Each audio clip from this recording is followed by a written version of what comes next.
Here's what we see a lot. Companies change their strategy, but they forget to change what they're paying people to do. And then leadership wonders why execution stalls. The problem isn't that people don't understand the strategy. The problem is that you're financially incentivizing them to ignore it. For you, this misalignment is especially dangerous. As CEO, you've been brought in to speed up the growth engine. But if your compensation systems reward old behaviour that caused the plateau, then you're fighting an uphill battle against basic human psychology. In this briefing, we'll examine why organisations consistently reward behaviour they don't actually want, and more importantly, how to redesign incentive systems that enable strategy execution rather than sabotaging it. Note on format, what you're hearing is the synthesis of expert published research and frameworks. We've worked to represent their ideas accurately whilst translating them to your specific context, and that is a CEO trying to build the organisational capabilities that enable growth. So Stephen Kerr's research exposes how organisations systematically reward the wrong things. David Rock will help us understand why changing incentive will trigger powerful neurological threat responses and how to manage them.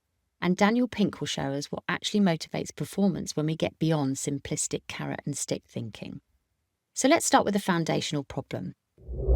Stephen Kerr's research exposed a fundamental dysfunction in how organisations design reward systems. His classic article on the folly of rewarding A while hoping for B documented how companies systematically incentivise behaviour that they claim to deplore, whilst penalising the very behaviours that they say they want. Kerr argues that this isn't accidental. According to his research, organisations create these misalignments for predictable reasons. The first is fascination with objective criteria. Companies want measurable outcomes, revenue, units shipped, and projects completed. These are concrete and auditable. The problem is, what is easily measured often isn't what matters strategically. The second reason is overemphasis on visible short-term results. Kerr's research shows that behaviours with distant payoffs, like building capabilities, developing talent, or creating psychological safety, lose out to activities with immediate measurable impact. If your bonus depends on this quarter's numbers, a 3-year capability investment will become irrational. Third driver is what Kerr calls hypocrisy. Although he means it descriptively, not judgmentally. Organisations espouse certain values but privately prefer different behaviour. A company might say it values teamwork, whilst its entire compensation structure rewards individual performance. Leadership knows the disconnect exists but finds it easier to maintain the rhetoric than to redesign the system.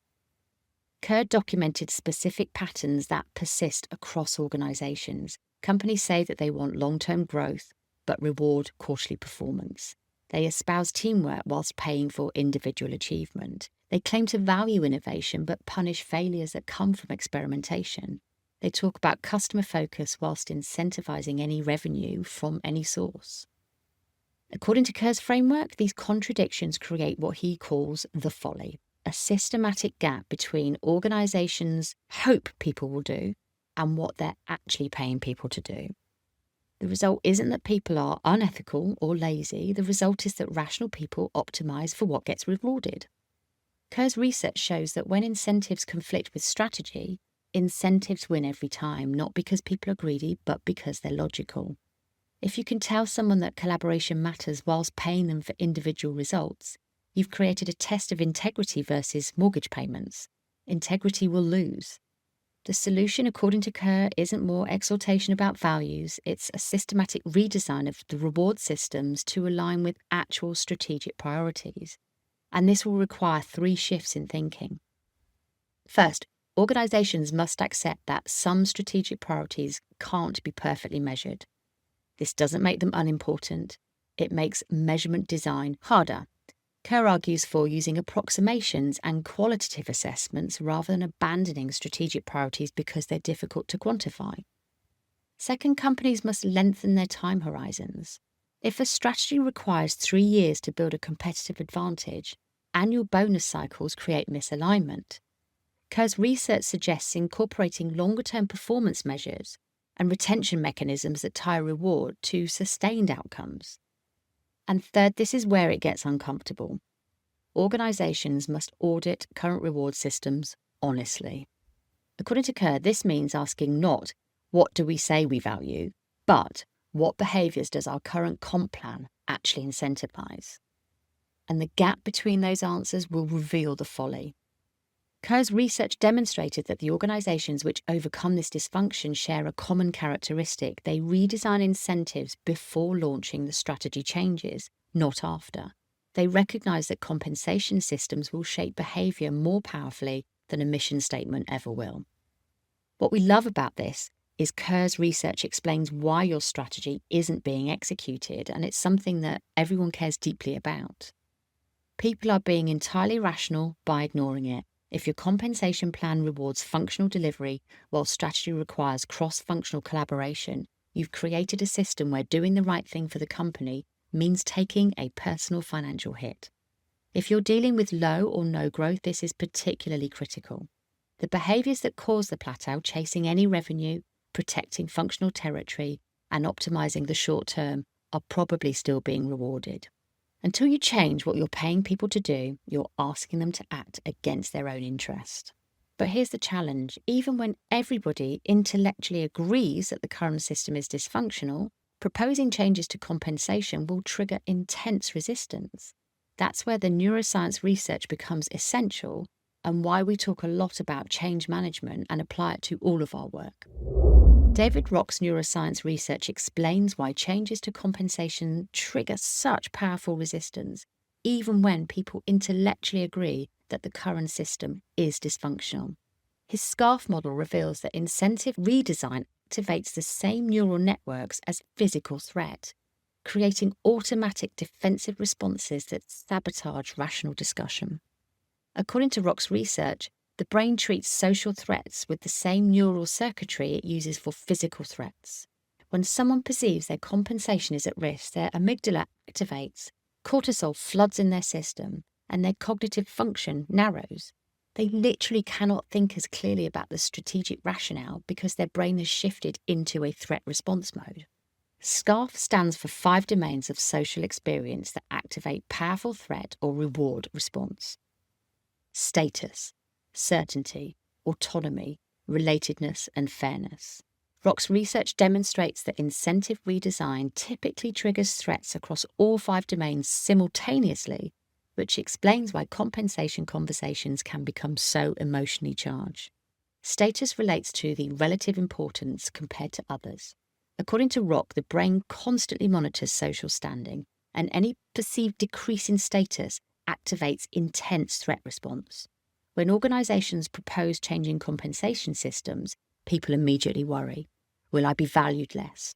Will my contribution count for less? Will I drop the organisation pecking order? This threat is particularly powerful because compensation is one of the few tangible status markers inside of organisations.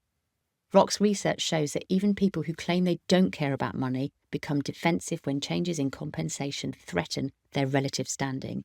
It's not greed, it's a neurological response to status threat. Certainty refers to the brain's need to predict future outcomes. Rock argues that the brain is fundamentally a pattern recognition and prediction machine. Uncertainty about the future activates threat responses because unpredictability historically meant danger. Current compensation systems, however dysfunctional, are known and predictable. New systems are uncertain and therefore threatening. According to Rock's framework, this explains why people resist change to incentive even when they acknowledge that the current system isn't working. A known dysfunction feels safer neurologically than an uncertain improvement. The brain prefers predictable badness to unpredictable potential goodness. Autonomy. This concerns the sense of control over one's environment and circumstance. Rock's research demonstrates that perceived loss of autonomy triggers powerful threat response. When leadership announces new compensation approaches without involving people within the design, it activates an autonomy threat. People feel something is being done to them rather than with them. This matters for incentive redesign because changes to how people are evaluated and rewarded directly impact their sense of control over their professional future. According to Rock, approaches that involve people in the redesign process reduce autonomy threat by giving them influence over outcomes that affect them.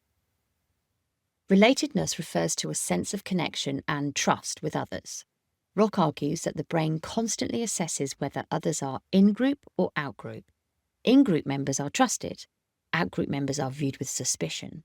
When leadership proposes changing compensation, it can activate a relatedness threat where people feel leadership is pursuing interests that are different from those of the employees. According to Rock's research, this explains why compensation changes proposed by finance or HR alone will often face maximum resistance. People perceive these groups as outgroups, representing organisational rather than individual interests. Relatedness threats makes people suspicious of the stated rationale for change. Fairness relates to the perception of just exchanges between people. Rock's research shows that fairness violations activate the same brain regions as physical disgust. Even small perceived inequities trigger disproportional emotional response. Incentive systems are essentially fairness mechanisms. They define what contributions are valued and how rewards are distributed. Any change to compensation immediately raises fairness concerns. Is this equitable? Will some people benefit whilst others lose? Are the new metrics fair assessments of contribution? According to Rock, fairness is so neurologically powerful that perceived unfairness in compensation can override all other motivational factors. Rock's frameworks offer specific guidance for managing these threat responses during an incentive redesign. The key insight is that threat responses are largely automatic and unconscious. People don't choose to become defensive. Their brains automatically activate threat mode.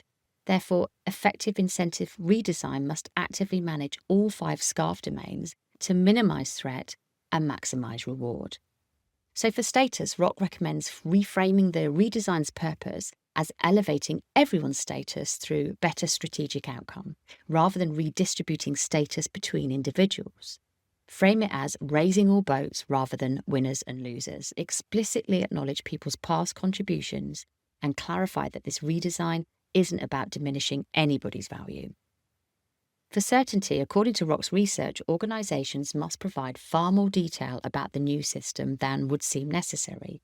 People need to understand exactly how they'll be evaluated, what behaviours will be rewarded, how metrics will be calculated, and what success looks like. Uncertainty amplifies all other threats, so over-communicating details will reduce the overall threat response. Rock also suggests piloting changes or implementing them in phases. This allows people to experience the new system whilst maintaining some connection to the old, reducing uncertainty about outcome. Transparency about the timeline and process will also help. People knowing when decisions will be made and who will be making them reduces uncertainty. For autonomy, Rock's research strongly supports involving people within the redesign process. Not token consultation, but genuine influence over design decisions. According to his framework, when people participate in creating the solution, they maintain a sense of control even when the outcome differs from their initial preference. This doesn't mean everyone designs their own compensation. That, of course, would create chaos. But it means creating working groups that propose solutions. For relatedness, Rock recommends ensuring that multiple groups, not just HR and finance, are visibly involved in redesign. When people see peers from their own functions participate, it reduces in-group, out-group dynamics. Leaders must also be transparent about their own interests and constraints, making themselves human rather than representing faceless organisational authority. According to Rock's research, sharing the genuine tensions in this redesign process can actually increase trust. When leaders acknowledge that we're trying to balance strategic needs with fairness to individuals, and this is why it's difficult, it creates relatedness rather than suspicion. For fairness, Rock argues that process fairness matters as much as the outcome fairness. People can accept outcomes they don't prefer if they believe that the process was fair. And this means clear criteria for decision-making, consistent application of principles, opportunities for voices to be heard, and a transparent rationale for the final choices. Rock's research also shows that fairness violations in one domain can undermine the entire system. If base compensation is perceived as unfair, no amount of strategic bonus design will drive motivation. According to his framework, organisations must address baseline fairness before attempting sophisticated incentive alignment. Rock's scarf model explains why incentive redesign is so politically and emotionally difficult. It activates multiple neurological threat responses simultaneously. By consciously designing the change process to minimize threats across status, certainty, autonomy, relatedness, and fairness, organizations can rewire compensation without triggering the defensive responses that will normally sabotage such efforts. According to Rock, the most successful incentive redesigns acknowledge that people's resistance isn't irrational or greedy, it's neurological and largely automatic. By managing the change process to activate reward responses rather than threat response across all 5 SCARF domains, organisations can achieve alignment between compensation and strategy without the typical organisational trauma. For you, this matters because you can't afford 18 months of resistance whilst growth remains stalled. The SCARF frameworks offers a path, redesign the change process itself to minimise threat, involve people so they maintain autonomy, provide abundant detail to reduce that uncertainty, and frame it as elevating everyone's status through better strategy execution and not redistribution. But we also need to question whether traditional incentive thinking is even correct. That's where Daniel Pink's research becomes essential.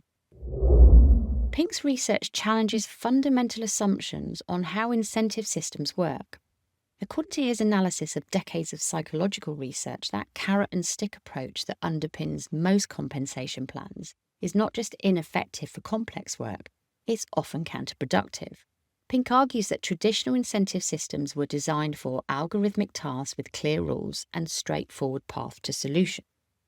For routine work with obvious step, financial incentives work reasonably well. But according to Pink's research, most strategic priorities, innovation, collaboration, customer relationship building, and capability development, are heuristic tasks that require creative problem solving, judgment, and intrinsic motivation. For heuristic tasks, Pink's analysis of the research shows that external rewards can actually reduce performance. This isn't motivational philosophy, it's documented experimental psychology. Studies demonstrate that when tasks require cognitive flexibility, financial incentives actually narrow focus, they reduce creativity, and encourage shortcuts that undermine a long-term value creation. Pink's framework centres on 3 intrinsic motivators that drive performance on complex work: autonomy, mastery, and purpose. These 3 factors predict sustained high performance more reliably than financial incentives do, especially for the strategic behaviours. Autonomy means giving people control over tasks, time, technique, and team. Pink's research shows that strategic execution requires judgment calls that can't be scripted. And when people have autonomy to solve problems within strategic constraints, performance improves. When they're tightly controlled by a rigid incentive formula, creativity will suffer and gaming behaviour emerges. The compensation implication is significant. According to Pink, incentive plans overly specify exactly how to achieve strategic outcome down to precisely measured weekly activities, undermine the autonomy needed for strategic adaptation. A better approach? Clarify the strategic outcome, measure progress toward it, but give people flexibility in how they get there. Mastery is the drive to improve at something that matters. Pink argues that people are intrinsically motivated to develop competence in valuable skills, but traditional incentive systems often reward short-term output over skill development, creating a tension that undermines both motivation and capability building. The strategic implication is that if you want managers to build coaching skills, or sales teams to develop consultative selling capabilities, or product teams to master design thinking, the incentive system must reward the learning process, not just immediate productivity. According to Pink's research, this means that longer performance time horizons and assessments that value capability development alongside current output. Purpose is a connection to something beyond oneself. Pink's research shows that people are more motivated when their work serves meaningful goals that they believe in. And this is where strategy-incentive misalignment creates the deepest dysfunction. If people intellectually understand strategic priorities, but are financially incentivized to ignore them, purpose motivation collapses. According to Pink, the solution isn't eliminating those financial incentives. Base compensation needs to be fair and adequate. But once pay is sufficient, according to Pink's research, trying to drive strategic behaviour through ever more complex bonus formula tends to backfire. A better approach? Ensure fair baseline compensation, then focus on autonomy, mastery, and purpose as primary motivators for strategic execution. Pink's framework offers specific guidance for redesigning incentive approaches. First, remove demotivators. According to his research, perceived unfairness in baseline compensation is so demotivating, it overwhelms the other factors. Before trying to incentivize strategic behaviour, ensure that people believe that their base pay is equitable. Second, Pink argues for shifting from if-then rewards to now-that recognition. If-then rewards, if you do X, then you get Y. That works for algorithmic tasks but reduces performance at heuristic tasks. Now that recognition, now that you've achieved this strategic outcome, here's acknowledgement. It celebrates success without creating the perverse incentives that if-then systems generate. Third, according to Pink's research, incentive systems should focus on team and organisational performance for strategic priorities, reserving individual incentives primarily for clearly measurable individual contributions. Why? Because most strategic objectives, customer success, innovation, cross-functional execution, are inherently collaborative. Individual incentives for collaborative outcomes create exactly the dysfunction that Kerr documented. The solution isn't avoiding financial incentive for collaboration, it's structuring them correctly. According to Pink, when collaboration creates value, the people who collaborated should share in that value through team-based or organisational metrics. What doesn't work is paying individuals to be collaborative based on activity metrics that they can gain, or paying them for individual functional performance whilst hoping they'll collaborate anyway. The key is to ensure that incentives reward collaborative outcomes, not individual activity. Pink also addresses the concern that many leaders raise. Without strong financial incentives, won't performance suffer? His research shows that this fear is misplaced. Once baseline compensation is fair, according to Pink's analysis of the data, incremental financial incentives don't produce incremental strategic performance. What does produce performance is autonomy, mastery, purpose, and critically, removing obstacles that prevent people from doing their best work. And that last point connects back to incentive alignment. According to Pink, misaligned incentive systems are obstacles in themselves. When people know strategically they should collaborate, but financially they're rewarded for protecting territory, the incentive system is literally preventing them from doing their best work. Removing that obstacle by aligning incentives isn't about dangling a bigger carrot. It's about eliminating a source of internal conflict that can undermine intrinsic motivation. Pink's research suggests that the most effective approach for strategic execution combines fair baseline compensation with clarity about strategic priorities, autonomy in execution, opportunities for mastery, and meaningful purpose, all with financial incentives tied to team and organisational progress on strategic outcome rather than individual activity metrics that can be gained. So Pink's research reveals why complex incentive formula often fail to drive strategic behaviour. You're using a motivation system designed for simple tasks and applying it to a complex judgment work. The more you try to specify strategic behaviour through detailed bonus calculations, the more you undermine autonomy and intrinsic motivation that actually drives strategic execution. So for you, this is liberating. You don't need to design the perfect incentive algorithm. You need to remove conflict that makes strategic behaviour financially irrational, ensure a fair baseline pay, and then focus on giving people autonomy, development opportunities, and a clear purpose. Let me connect these three perspectives for you. They converge on a sobering reality. Most incentive systems actively sabotage strategic execution. Kerr documented the folly of rewarding one thing whilst hoping for another. Rock explained why fixing it triggers such powerful neurological resistance. And Pink showed us that our entire approach to incentives maybe backwards for complex strategic work. And here's what this means practically. First, conduct an incentive audit. Not what do we say we value, but what does our compensation system actually reward? Map every bonus component, every performance metric, every promotion criteria against your strategic priorities. Where they conflict, you found why strategy is not being executed. Second, before you redesign anything, understand that you are about to trigger threat responses across all 5 SCARF domains. Plan for it. How will you maintain people's status? How will you provide certainty? How will you preserve autonomy? And how will you build relatedness and trust? How will you ensure fairness?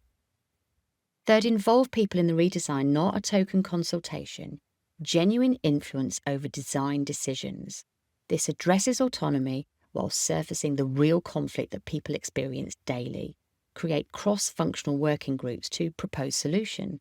This builds ownership and surfaces the conflicts that you might miss from the executive level. Fourth, provide far more detail than seems necessary. Uncertainty amplifies all other threats. People need to know exactly how the new system works, how they'll be evaluated, and what success looks like. Over-communicate the specifics. Fifth, structure financial incentives appropriate for the task. For algorithmic tasks with clear steps, individual financial incentives work well. For strategic behaviour requiring collaboration, use team or organisational metrics, not individual metrics. The question isn't whether to use financial incentives for collaboration, but how. Pay people collectively for collaborative outcomes that they create together. Sixth, start small and demonstrate wins. Pick the single biggest misalignment, the most obvious conflict between current incentives and strategy. Fix that first. Show it works. Then tackle the next one. This reduces that certainty threat whilst building momentum. Finally, ensure baseline compensation fairness before attempting any strategic incentive alignment. If people believe that their base pay is inequitable, no bonus redesign will motivate strategic behaviour. Their brains will be stuck in fairness threat mode.